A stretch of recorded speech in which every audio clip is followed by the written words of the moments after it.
कहानी की शुरुआत में हमें एक छोटी बच्ची दिखाई जाती है जिसका नाम मिलान होता है। मिलान बहुत ही बहादुर और बेबाक लड़की होती है। एक दिन वो एक मुर्गी पकड़ते हुए एक छत पर चढ़ जाती है और वहाँ से जंप मारकर नीचे उतर जाती है, जिसे देखकर गांव के सभी लोग बहुत डर जाते हैं, क्योंकि ऐसी हरकतें सिर्फ लड़के ही कर सकते थे। अगर कोई लड़की ऐसी हरकत करती तो उसे डायन माना जाता था। अब मिलान की माँ उसके डैड को कहती है कि मुझे मिलान की बहुत ज्यादा फिक्र होती है। अगर वो ऐसी ही हरकतें करती रही तो बहुत जल्द लोग उसे डाइन बुलाना शुरू कर देंगे और इसे कोई भी रिश्ता नहीं देगा। मिलान भी ये सब सुन रही होती है और जिसे सुनकर वो बहुत ज्यादा उदास हो जाती है और जाकर वो सभी चीजें ठीक करना शुरू कर देती है जो इससे टूटी हुई थी।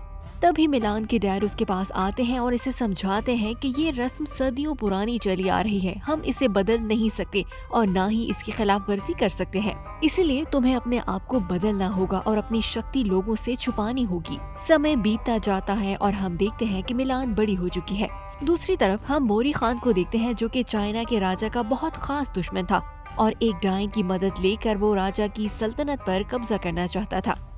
ये डायन बहुत ही शक्तिशाली थी जो किसी भी इंसान का रूप ले सकती थी। अगले सीन में हम देखते हैं कि बोरी खान अपने सिपाहियों को लेकर एक गांव पर हमला कर देता है और यहाँ के सभी सैनिकों को मारकर गांव पर कब्जा कर लेता है। इसका प्लान एक एक करके चाइना के सभी इलाकों पर कब्जा करना था। ये खबर चाइना के राजा तक पहुंचती है जिसे सुनकर वो बहुत ज्यादा गुस्से में आ जाते हैं और अपने मंत्री को हुक्म देते हैं कि जंग की तैयारी की जाए और एक विशाल सेना कायम की जाए ताकि चाइना के हर घर से एक मर्द सेना में शामिल किया जाए। जल्द ही राजा का फरमान पूरे चाइना में जारी कर दिया जाता है। दूसरी तरफ हम मिलान को देखते हैं जो कि अपनी आजादी और बेबाकी से घोड़े पर सवार गांव की सैर कर रही होती है। जब वो घर लौटती है तो उसकी माँ और पिता उसे बताते हैं कि उसके लिए रिश्ता आया है जिसे उन्होंने कबूल कर लिया है और अब बहुत जल्द उसकी शादी कर दी जाएगी। ये सुनकर मिलान बहुत ज्यादा उदास हो जाती है, लेकिन वो अपने परिवार का मान रखने के लिए इस रिश्ते को कबूल कर लेती है। अगली सुबह मिलान की माँ मिलान को तैयार करती है और लड़के वालों के पास ले जाती है। वहाँ सब कुछ बहुत अच्छा चल रहा होता है।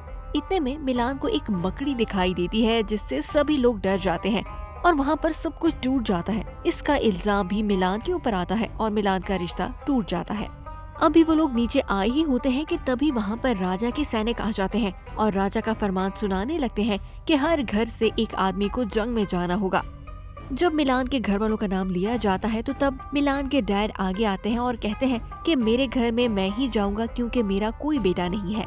तभी मिलान के डैड गिर जाते हैं क्योंकि उनका एक पाँव टूटा होता है, जिसे देखकर सभी लोग हंसने लगते हैं। फिर रात को मिलान की माँ मिलान को कहती है कि तुम्हारे पिता जंग लड़ने की हालत में नहीं है। अगर इस बार वो जंग पर गए तो वो दोबारा जिंदा नहीं आएंगे और हमें उनके बगैर ही जीना सीखना होगा। ये सुनकर मिलान बहुत ज्यादा उदास हो जाती है और अपने पिता के पास जाती है जो कि जंग में जाने की तैयारी कर रहे होते हैं। अब जब सब लोग सोए हुए होते हैं तो मिलान ये फैसला करती है कि वो अपने पिता की जगह लड़का बनकर जंग में जाएगी और वो अपने पिता की पोशाक और तलवार लेकर घोड़े पर सवार राजा की बताई हुई जगह पर रवाना हो जाती है। मिलान की माँ मिलान के पिता को कहती है कि मिलान को वापस लेकर आए, लेकिन मिलान के पिता कहते हैं कि अब ऐसा मुमकिन नहीं है क्योंकि अगर सेनापति को पता चल गया कि लड़की उनकी सेना में घुस आई है तो वो उसको वैसे ही मार देंगे। तभी दूसरी तरफ हम मिलान को देखते हैं जो उस जगह पहुंच गई होती है जहां पर सभी लड़कों को जंग के लिए ट्रेनिंग दी जाती है। ट्रेनिंग सेंटर में पहुंचते ही मिलान की एक मोंग नाम के लड़के से लड़ाई हो जाती है,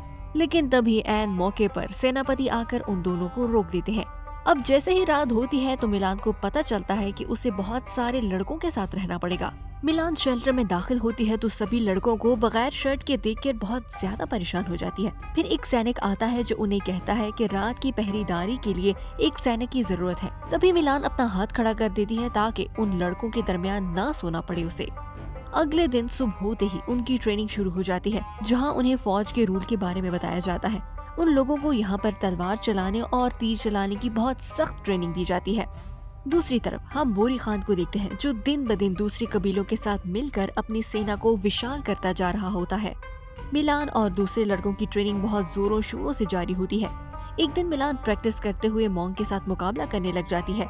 मुकाबले के दौरान मिलान लड़ने का बहुत ही यूनिक तरीका इस्तेमाल करती है। सेनापति भी ये लड़ाई देख रहा होता है और वो मिलान से बहुत ज्यादा इम्प्रेस होता है और उसे अपने खेमे में बुलाकर कहता है तुम्हें अपनी शक्ति को छुपाना नहीं चाहिए, इसे सबके सामने आने दो। मिलान ये देखकर बहुत ज्यादा खुश होती है क्योंकि बचपन से ही उसे अपनी शक्तियों को छुपाने के लिए मजबूर किया जाता था। एक दिन मिलान नहाने के लिए एक तालाब में जाती है, तभी पीछे से मॉन्ग आ जाता है और वो भी तालाब में नहाने के लिए चला जाता है। मिलान उसे देखकर बहुत ज्यादा परेशान हो जाती है कि कहीं उसका भांडा न फूट जाए, लेकिन जैसे तैसे वो मॉन्ग को वहाँ से भेज देती है। अब राजा को पता चलता है कि बोरी खान हर तरफ तबाही फैला रहा है, जिसके बाद वो जंग का ऐलान कर देते हैं। सभी सिपाहियों को इकट्ठा किया जाता है। सेनापति सभी लोगों से कहता है कि अब तुम सिपाही नहीं रहे बल्कि तुम योद्धा बन गए हो और अब तुम्हें अपने देश, अपने वतन की खातिर और अपने घर वालों की खातिर एक योद्धा की तरह लड़ना होगा। अब अगले सीन में हम देखते हैं कि बोरी खान के साथ जंग का आगाज हो जाता है। सेनापति मिलान और कुछ लोगों को बोरी खान की एक टिकड़ी के पीछे भेजता है। मिलान के सभी साथी मारे जाते हैं, लेकिन मिलान उन लोगों का पीछा आखिरी दम तक करती है। जब वो थोड़ा आगे जाती है तो वही चुड़ैल उसके पास आ जाती है और वो मिलान को कहती है कि हम दोनों एक जैसे हैं। मुझे भी इस समाज ने कभी कबूल नहीं किया था, जिसके बाद मजबूरी में मुझे ये रास्ता अपनाना पड़ा। चुड़ैल से कहती है कि जब तक तुम अपनी सच्चाई कबूल नहीं करोगी, तुम्हारी शक्ति पूरी तरह से बाहर नहीं आ सकती। लेकिन मिलान उसके सामने मानने से इनकार कर देती है कि वो एक लड़की है, जिसके बाद चुड़ैल गुस्से में आकर उस पर हमला कर देती है। मिलान बेहोश हो जाती है। स्टोरी आगे बढ़ाने से पहले आपसे गुजारिश है कि हमारे चैनल बॉलीवुड भाषा को सब्सक्राइब कर दें और बेल आइकन को दबाना ना भूलिएगा। जब थोड़ी देर बाद मिलान होश में आती है तो चुड़ैल की बातों को याद करती है कि वो सबके साथ साथ खुद को भी धोखा दे रही है। अब मिलान अपने असली रूप में आने का फैसला करती है। वो अपने घोड़े पर सवार होकर अपना कवच उतार देती है और अपने बाल खोल देती है और जंग की तरफ रवाना हो जाती है। मिलान जंग के मैदान में जाकर अपनी असली शक्ति दिखाना शुरू कर देती है। जब बोरी खान के लोग एक लड़की को ऐसा लड़ता हुआ देखते हैं तो उसे डायन कहकर यहाँ से भाग जाते हैं। तभी वो दूसरी चुड़ैल आकर उन पर हमला कर देती है। बोरी खान भी दूसरी तरफ से आगे आकर गोले बरसाना शुरू कर देता है। अपने लोगों को इतना मजबूर देखकर मिलान एक प्लान बनाती है कि अगर वो दूसरी तरफ बर्फ का पहाड़ पिघला दे तो नीचे खड़ी बोरी खान की सेना पर बर्फ गिर जाएगी और वो दफन हो जाएंगे। मिलान पहाड़ के नीचे से बोरी खान पर हमला करती है। उन्हें ये लगता है कि राजा की फौज अभी दूसरी तरफ मौजूद है, इसलिए वो अपनी आग के गोलों का रुख दूसरी तरफ कर लेते हैं। जैसे ही वो आग का गोला चलाते हैं तो वो बर्फ के पहाड़ पर जाकर लगता है और बर्फ का पहाड़ पिघल जाता है और बोरी खान की ज्यादातर सेना इस बर्फ की लपेट में आ जाती है। अब सेनापति ये जंग जीत चुका था, इसलिए मिलान उनके सामने अपनी असली शक्ल में आ जाती है और उन्हें बताती है कि वो एक लड़का नहीं बल्कि एक लड़की है। जिसे सुनकर सेनापति बहुत ज्यादा गुस्सा हो जाता है और मिलान को सेना से बाहर निकाल देता है और उसे ये धमकी देता है कि आइंदा अगर वो इसके सामने आई तो वो उसे कत्ल कर देगा। मिलान ये सुनकर अफसुर्दा होकर वहाँ से चली जाती है। कुछ देर बाद उसके पास वही चुड़ैल आती है और इसे कहती है कि आखिर तुम्हारे साथ भी वैसा ही हुआ जैसा उन लोगों ने मेरे साथ किया था। तुम्हें भी धुतकार दिया और मुझे भी धुतकारा गया था। ये सुनकर मिलान कहती है कि नहीं, मैं तुम्हारी जैसे बिल्कुल नहीं हूँ, बल्कि मैं एक योद्धा हूँ और आखिरी दम तक राजा की हिफाजत करूंगी। चुड़ैल कहती है कि अब तुम राजा की हिफाजत नहीं कर पाओगी क्योंकि बोरी खान कब का राजा को मारने के लिए महल में जा चुका है।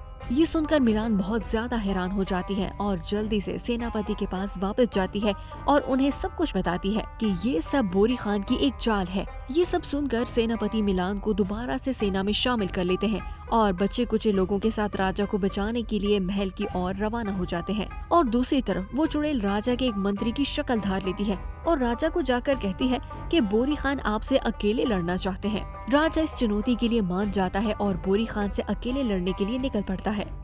दूसरी तरफ बोरी खान भी उस जगह राजा को जाल में फंसाने के लिए उसका इंतजार कर रहा था। जैसे ही राजा अपने कुछ साथियों के साथ वहाँ पर पहुँचता है तो वो ऊपर से तीर चलाकर राजा के सभी सिपाहियों को मार देता है और राजा को बंदी बना लेता है। दूसरी तरफ मिलान भी उस जगह पहुंच जाती है जहां पर बोरी खान के लोग पहले से हमलावर थे। मिलान के सभी साथी बोरी खान की सेना से लड़ने लगते हैं और मिलान को राजा को बचाने के लिए भेज देते हैं। जब मिलान राजा के कक्ष में पहुंचती है तो राजा के बजाय उस चुड़ैल को वहां पर देखती है। चुड़ैल मिलान को देखकर बहुत ज्यादा हैरान थी क्योंकि चाइना के इतिहास में कभी भी एक लड़की को सिपाही की शक्ल में नहीं अपनाया गया था। मिलान कहती है, मैं तुम्हारे सामने इस बात का सबूत हूँ कि इस मुआशरे में हमारी अभी भी जगह है। तुम्हारे पास अभी भी मौका है। तुम सच का साथ दो और मुझे बता दो कि राजा को कहाँ रखा गया है। मिलान इसका पीछा करते करते उस जगह पहुँच जाती है जहाँ पर राजा को बंदी बनाया गया था। बोरी खान चुड़ैल से कहता है कि तुमने ये क्या किया, तुम इस लड़की को इधर क्यों ले आई हो। चुड़ैल उसे कहती है कि अगर ये लड़की होकर इस समाज में अपनी जगह बना सकती है तो मैं भी बना सकती हूँ, और अब मैं तुम्हारा साथ बिल्कुल नहीं दूंगी। ये सुनकर बोरी खान मिलान पर तीर चलाता है, लेकिन वो चुड़ैल तीर अपने ऊपर ले लेती है और मिलान को बचा लेती है। मिलान राजा को बचाने के लिए बोरी खान से लड़ना शुरू कर देती है। राजा मिलान को देखकर बहुत ज्यादा इम्प्रेस हो जाते हैं, लेकिन लड़ते लड़ते मिलान की पुश्तैनी तलवार आग में गिर जाती है, जिसे देखकर मिलान बहुत ज्यादा अफसरदा हो जाती है। लेकिन राजा उसे कहते हैं कि तुम एक योद्धा हो, तुम्हें अपने लोगों के लिए लड़ना होगा। राजा की ये बात सुनकर मिलान बहुत ज्यादा खुश हो जाती है और वो बहुत ही अनोखे अंदाज में बोरी खान से लड़ना शुरू करती है। लड़ते लड़ते वो बोरी खान को बिल्डिंग से नीचे गिरा देती है और राजा की रस्सियां खोलने लगती है। लेकिन तभी बोरी खान बिल्डिंग की नीचे से राजा पर तीर से वार कर देता है, लेकिन तब तक मिलान राजा की रस्सियों को खोल चुकी होती है। राजा वो तीर अपने हाथ में पकड़ लेता है और हवा में उछालता है। तभी मिलान अपनी स्किल्स दिखाती है और तीर बोरी खान के सीने में घुसा देती है और बोरी खान मारा जाता है। अब राजा मिलान से बहुत ज्यादा खुश होते हैं और उसे अपनी सेना में शामिल होने की ऑफर देते हैं, लेकिन मिलान इसे ठुकरा देती है और कहती है कि मुझे अभी अपने घर वालों से माफी मांगनी है क्योंकि मैंने उनकी बहुत बेइज्जती करवाई है। ये कहकर मिलान अपने घर की तरफ रवाना हो जाती है। घर पहुंचकर वो अपनी माँ और बहन और अपने पिता से मिलती है और उनसे माफी मांगती है। उसके पिता इसे माफ कर देते हैं। तभी वहाँ पर सेनापति आ जाता है और मिलान को एक तलवार तोहफे में देता है जो बिल्कुल उसकी पुश्तैनी तलवार जैसी थी, और चाइना को बचाने के लिए मिलान का शुक्रिया अदा करता है। सेनापति मिलान से कहता है कि राजा अभी भी सेना में शामिल होने के लिए तुम्हारा इंतजार कर रहे हैं। जिसके साथ ही इस शानदार मूवी का अंत हो जाता है। ये मूवी 2020 में रिलीज हुई थी और इस मूवी को IMDb पर 5.8 की रेटिंग्स मिली है। उम्मीद है आपको हमारी मूवी की एक्सप्लेनेशन पसंद आई होगी। मिलते हैं एक और मूवी के साथ, तब तक के लिए गुड बाय।